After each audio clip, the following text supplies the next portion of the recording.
quoi ça sert le shrinker stretcher? Ou peut-être le ratatineur? Ou l'étireur? Je sais pas trop. À quoi ça sert? Aujourd'hui, je vous parle de mon stretcher. Je vous montre tout comment ça marche. Je vous montre, tiens, comme ça. Là, je vous montre tout comment ça marche. On le défait en détail. On regarde les morts, les dagues, comment ça fonctionne. Le principe de tout ça. À la fin, je vais vous faire une petite démonstration. Les choses à faire, les choses à ne pas faire. Tout ça dans le prochain 10 minutes. C'est parti!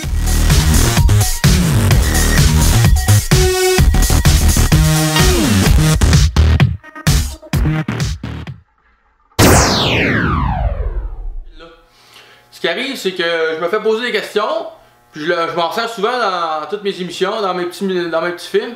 Donc j'ai décidé de vous parler en détail de la machine, puis pourquoi je l'aime tant, puis pourquoi je l'utilise tant. La machine, comment elle fonctionne? Cette machine-là est carrément entièrement mécanique, ok, avec les, je veux dire, manuellement, elle marche manuellement, ok, c'est moi qui l'actionne. Puis ce modèle-là, c'est un modèle qui est profond. Ça veut dire qu'il a 6 pouces de profond. Il y a plusieurs modèles, ok, il y a des modèles qu'on n'a pas besoin de rentrer la tôle profond, c'est à peu près juste un pouce de profond. Celle-là, ils appellent ça le deep profond, la profondeur, en tout cas. On peut y aller profondément dedans. Pourquoi que j'ai pris celle-là? Parce que celle-là, ce qui est le fun avec celle-là, c'est que si, mettons, vous voulez faire une pièce ronde, on peut la rentrer à l'intérieur puis aller rapetisser un peu le centre de la pièce. Comment ça marche, cette machine-là? Le principe de ça, c'est que cette machine-là, ce qu'elle fait, c'est qu'elle compresse la tôle ou elle l'étire. Okay? Il y a différentes choses dessus qu'on peut utiliser.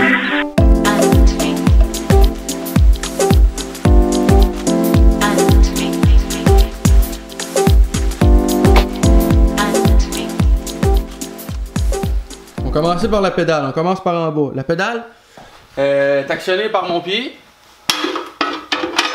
Puis ça remonte avec un ressort. Okay, c'est assez simple. Pour donner de la force à la machine, le point de pivot est au bout. Puis c'est attaché ici sur le bras. Ça permet de donner plus de mouvement, plus de déplacement au bras qui sert à monter en haut. La machine, elle a un bras d'ajustement. Comme on peut voir, là, la machine, le site, là, je peux rapetisser la tige ou l'allonger. Ça, des fois, je me sers de ça pour ajuster un peu la pression. Quand je veux pas que ça étire trop, je rallonge la tige, dans le fond en dévissant, puis je veux que ça étire plus, je raccourcis la tige. Ça, ce que ça fait, c'est que ça, quand je pèse sa pédale, ben dans le fond, ça appuie plus de pression sur la mort en tant que telle. Quand on n'a pas deux machines comme ça, c'est ça qui est moins le fun, c'est qu'il faut tout le temps changer la mort. C'est pour ça qu'ils ont fait une petite place, on dirait qu'ils ont pensé à leurs affaires, pour mettre la clé Allen. La clé Allen, je l'utilise pour démancher les morts à toutes les fois. Le principe de ça, c'est tous des principes de levier, dans le fond. Le point de pivot pour celle-là d'ici, puis un autre point de pivot ici. Ce que ça fait, c'est que c'est juste une petite tige qui pousse sur l'autre tige comme ça. Pas plus compliqué que ça, c'est bien simple pour vrai. Là. Puis ça, en pesant avec la pédale, ça fait descendre les morts ensemble. Ce qui donne beaucoup de force, c'est que c'est actionné avec la jambe. Puis la jambe, ben, dans le fond, plus tu pèses fort, plus ça étire. Par la suite, de l'autre côté, ben là, ils ont pris soin de mettre une belle petite tablette pour mettre les morts. Et voilà. Rien de plus compliqué que ça. C'est assez simple pour vrai. C'est une machine bien simple. Normalement, là, cette machine-là, ce qui est pratique, c'est qu'elle soit stable, qu'elle soit vissée dans le plancher. Fait que quand on l'utilise, c'est moins compliqué. Moi, vu que j'ai pas de place ici dans mon garage, ben, je la laisse comme lousse, puis je la promène partout. Fait que c'est pas mal ça pour le tour de la machine, il n'y a pas grand chose. Je vais vous parler des dagues à cette heure, des morts, comment ça marche.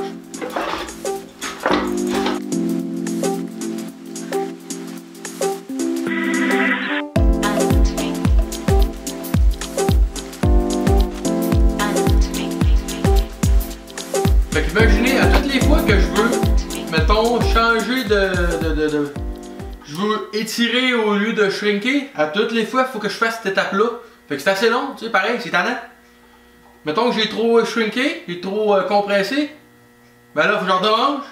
Là, je mets l'autre set de bord pour étirer. Des fois, ça prend juste un coup pour que ça soit correct, là. Fait qu'à toutes les fois, je perds du temps. Ce qui est préférable, c'est d'en avoir deux pour vrai. Si vous en avez deux, là, c'est le best. Un coup pour étirer, un coup pour compresser, puis c'est le best. Parce qu'à toutes les fois, il faut que je dévisse toutes les petites vis, je réinstalle mes affaires, je réajuste tout ça, c'est plate, pareil, là. Fait que je prévois d'en avoir un autre.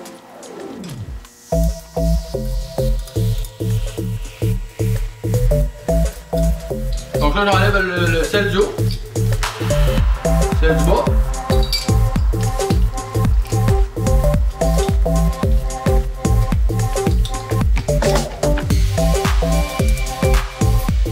Ok, là, ce que je vais faire, c'est que je vais les démancher, ok? Quand ils sont dans un set comme ça, ils sont le sel du bas, un petit peu, celle du bas est vissée avec le DAG pour éviter qu'elle se promène de gauche à droite puis qu'elle ait envie de remonter. Donc je vais démancher ça. Et voilà. Donc ça va avec celle-là. Donc comme vous pouvez voir, ça ici là, ça permet de s'agripper sur la tôle puis c'est monté sur des ressorts. Donc elle a tout le temps envie de refermer. Quand on la relâche, poup, elle referme.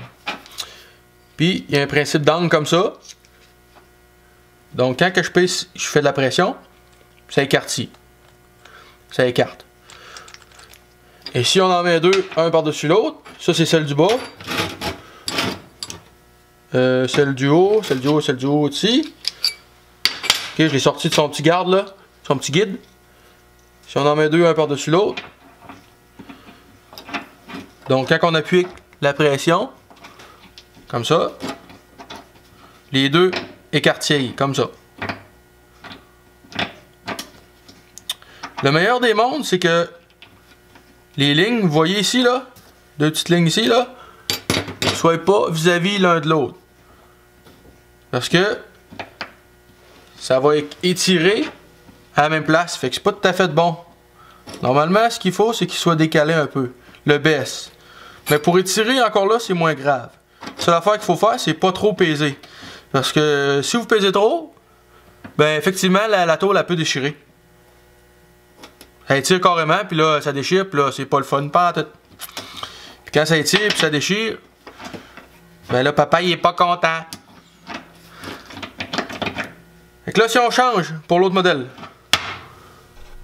L'autre modèle, ok, c'est le même principe. Celle du bas est encore vissée dans le garde. Dans le guide. Et mort pour compresser, c'est celle-là. Comme vous pouvez voir, entre les deux, il y a un spring. Fait qu'à toutes les fois qu'on relâche la pression, ils rouvre par eux-mêmes, ok? Donc là, toutes les fois qu'on pèse là-dessus, ça compresse. C'est assez simple quand même. Puis ici, on a encore des antidérapants pour être sûr d'agripper la tôle comme il faut. C'est sûr qu'à toutes les fois que vous servez de ça, ça fait des marques sur la tôle, tu sais. Puis si on prend celle-là du haut, même principe. Quand on a les deux, on pèse là-dessus. Ça se compresse ensemble. Là, c'est parce qu'ils mordent un envers l'autre. Fait que c'est un petit peu plus dur des compresser, là, mais normalement, c'est comme ça que ça se passe. Oups. Là, par exemple, comme vous pouvez voir, là, les lignes ne sont pas ensemble. La ligne du centre n'est pas avec l'autre. Ça, c'est un petit détail qui est assez important quand même. Pourquoi ils font ça? C'est pour pas que quand on compresse la tôle, ça fasse un petit bourrelet sur la tôle et ça fasse une dénivellation. Donc le dessus, il sert à protéger pour éviter qu'il y ait de la dénivellation. Fait qu'au lieu de faire un espèce de petit bourrelet toutes les fois que vous compressez ça ensemble, ben ça reste plus plat. Puisque la tôle, elle s'efface pas en fait. Là. Quand vous la compressez, tout ce que ça fait, c'est que la tôle a épaissi. On compresse, la tôle épaissit. Compresse, la tôle épaissit.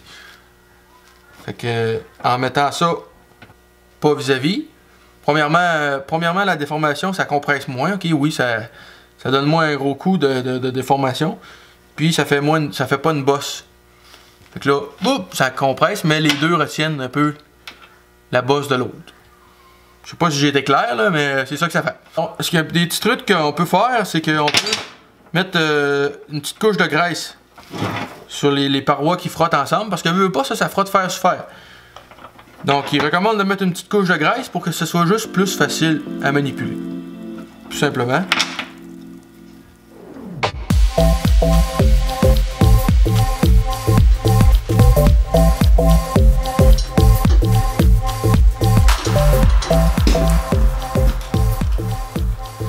Donc là, je suis en train de réinstaller le kit pour compresser. Ce qu'il faut faire attention, c'est justement quand on compresse, de ne pas mettre, comme je parlais auparavant, les lignes vis-à-vis. Il faut que ça s'aille en quinconce.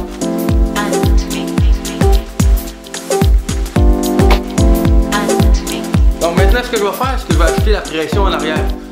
Pour commencer, ce que je fais, c'est que j'accote la pédale en bas au complet. Puis je serre ça jusqu'à temps que ça s'aille serré normal. OK?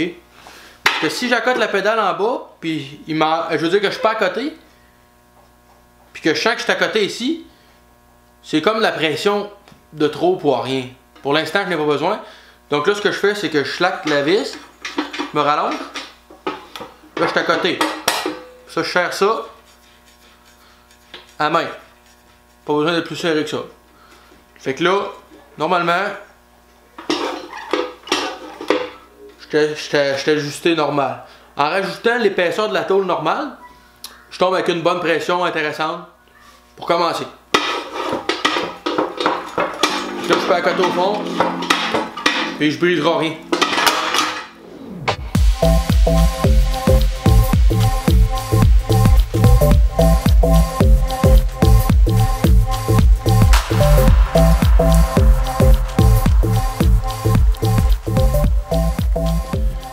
Combien ça coûte? Sur Eastwood, présentement, au complet, avec le pied, c'est 549 pièces. 549. Vous pouvez acheter, si vous voulez, juste le shrinker en tant que tel, mais vous allez devoir fabriquer le pied. Puis c'est 400 pièces présentement, 400 $. Fait qu'au total, 549 pièces. Puis la machine marche. Je vous mets le lien en bas si ça vous tente. Cliquez là-dessus, vous allez tomber tout de suite à la bonne place sur Eastwood Company. Je vous rappelle, je suis pas payé par eux autres, malheureusement, j'aimerais ça, mais je suis pas payé par eux autres pour vous dire ça. C'est juste pour vous faciliter la tâche. Là, comme vous pouvez voir, ok, avec cette machine-là, j'ai réalisé une couple de projets intéressants. Puis gars, ça, c'en est un. Ça, c'est le dedans de l'aile du Jeep. Là, vous allez me dire, pourquoi tu n'as pas utilisé ces dedans d'ailes-là? Ben, c'est à cause que j'ai eu de la misère à en faire deux pareils. J'en ai fait deux. Quand il était venu le temps d'installer ça sur le truck, ça n'a pas été comme je voulais. J'aurais aimé ça que ça s'aille un peu mieux que ça. Ça, c'est deux parties. J'ai utilisé le shrinker pour les rapetisser un peu. Ok, oui, de l'English wheel là-dessus, la roue anglaise. Mais j'ai passé le shrinker à grandeur, là, ici, là. Pour rapetisser la tôle. Puis ensuite, j'ai tiré en dehors pour y faire un rond. Ça, là, on part d'une tôle plat, là. C'est tout plat avant. Là. Après ça, on a un petit peu de bead roller ici pour y faire un angle. Fait que c'est des genres de projets que vous pouvez faire avec cette machine-là. Ben certain, il n'y a pas de secret, là. Ça prend de la pratique. Il faut se pratiquer. Puis juste faire cette bout d'aile-là, là, j'en ai pour environ... ça m'a pris dans le temps 6 heures. À ce temps, je serais capable de sauver du temps plus que ça. Mais ça m'a pris 6 heures. Puis je les ai pas utilisés sur mon Jeep à cause que justement, j'étais pas capable... Je trouvais que c'était trop long. Il me manquait des fois une petite mesure, pas grand-chose. Puis c'était trop long à tout reproduire. Vu que j'étais pas assez... précis avec ça. En faire une, c'est facile, mais en faire deux pareils, tabarouette que c'est tough. Pour vrai, c'est tough. Mais ça se fait. Ici, ben regarde, l'aile était parfaite. Puis une fois que j'ai plié ce rebord-là, j'ai perdu de la... Voyons. Mon rayon est rapetissé. Puis à cause de ça, j'ai abandonné le projet. J'ai dit, bon, ok, là, ça fait trop longtemps que je passe là-dessus. Faire ces deux ailes-là, j'ai pris une semaine de vacances. Faut le faire, là. Une semaine de vacances sans arrêt. Puis ça a tout pris. J'ai pas réussi, fait que j'ai abandonné. J'ai été pour ma deuxième option. Puis j'ai bien fait, puis j'ai réussi à passer au travail. Puis ça, bien sûr, c'est notre morceau de tantôt. Puis je vais sûrement le réutiliser à une autre place à un moment donné, je vais le garder. Hey, c'est ça qui conclut mon vidéo. J'espère que vous avez apprécié, j'espère que vous avez appris quelque chose. Mon but c'est d'essayer de vous passer tous les trucs possibles que je sais. Puis si vous avez des choses que j'ai pas parlé, que vous aimeriez que je parle, écrivez ça en bas dans les commentaires. Écrivez-moi une question, hein, j'aurais aimé ça que tu parles de telle affaire, puis si j'ai le temps, je vais le faire. Bien sûr, là, je vais avancer mon Suzuki, mais ça me donne des idées pour essayer de vous donner le plus possible d'infos. Si vous avez des choses que vous voulez me montrer, ben envoyez-moi des liens, ça fait plaisir. Je vous invite à vous abonner si ce n'est pas déjà fait. Dites-moi ce que vous en pensez de ce petit film-là. Donnez votre opinion, thumbs up, thumbs down, thumbs up, down, il n'y a pas de problème. Puis sur ça, je vous dis bye bye les amis, yes sir!